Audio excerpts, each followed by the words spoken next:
Were I an Awajún man living in northern Peru prior to the coming of the missionaries, I might have looked like this. But after a few years of missionary capitalism, I might have looked more like this.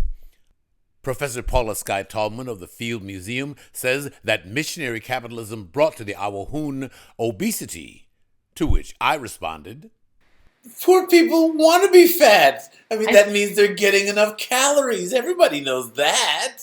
well, it used to be more of a feast and famine situation, right? So if somebody went out and had a good hunt, if you're not putting any meat in a refrigerator back then, it's fill yourself up, put on the energetic reserves because you might not have a successful hunt in the next few weeks or months. But nowadays, it's not that boom and bust. It's continued consumption of carbohydrates in these areas, and so you're not having the lean times to balance the good times.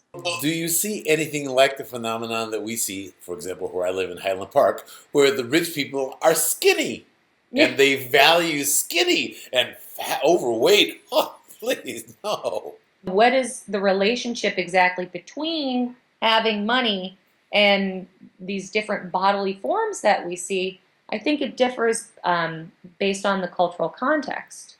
But But but again, you don't see amongst the indigenous peoples that you studied in Peru an affection for skinny, pale women the way no, we do here.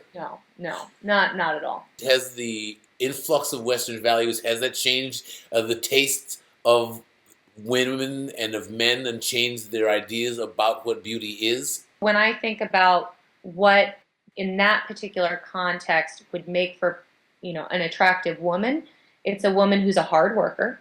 I mean, that's huge. The women do an extreme amount of labor. I mean, the women are definitely expected to do very hard labor, and if they aren't, then they're considered to be lazy, and that is not somebody who you want to be your wife. Additionally, I definitely saw there was one particularly thin woman who I think was thin because of stressful life circumstances, and people would make comments, oh, she doesn't eat anything, oh, she's so thin she could fall through a crack, and just, little comments like that.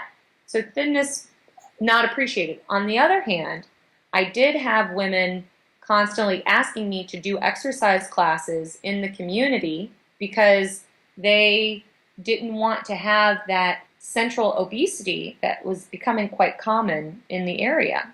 Were you almost a rainforest fitness instructor? I did do a lot of exercise classes actually, and the adults started off at first, but then it really just became like a kids exercise class. What do you want us to take away, we, the civilians, from your work with the indigenous people in the Amazon? Much of the reason why we see negative health repercussions coming from being poor, if you will, is because sometimes people, when they are more economically disadvantaged, they think that that reflects upon themselves as a person. And I think what we need to do as a society and as individuals is say, no, that's not the case. Having money isn't the end-all be-all. Are you a good person? Do you have a good relationship with your friends and family members? Those are the things that I think we should be putting an emphasis on. And I think if as a society we start to put importance on these things, then the culture will shift along with it. Well, Dr. Paula Skye Tallman, let me ask one final thing to see if you were really serious. When you gave your talk at the Geek Bar, you said, email me, here's my address. I love talking about this stuff. I would love to hear from you.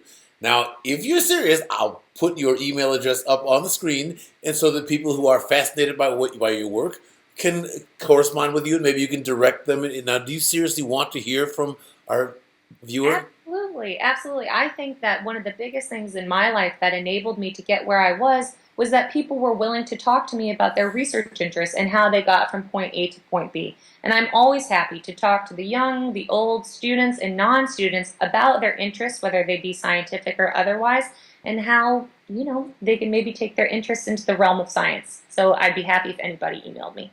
Dr. Paula Skye Tallman, thank you so much. Just immensely grateful. Loved your talk at the Geek Bar. Hope you'll come back and do another one for us. I would love to. Thank you, and I hope this is the absolute best afternoon of your life. Thank you. I appreciate it, Aaron.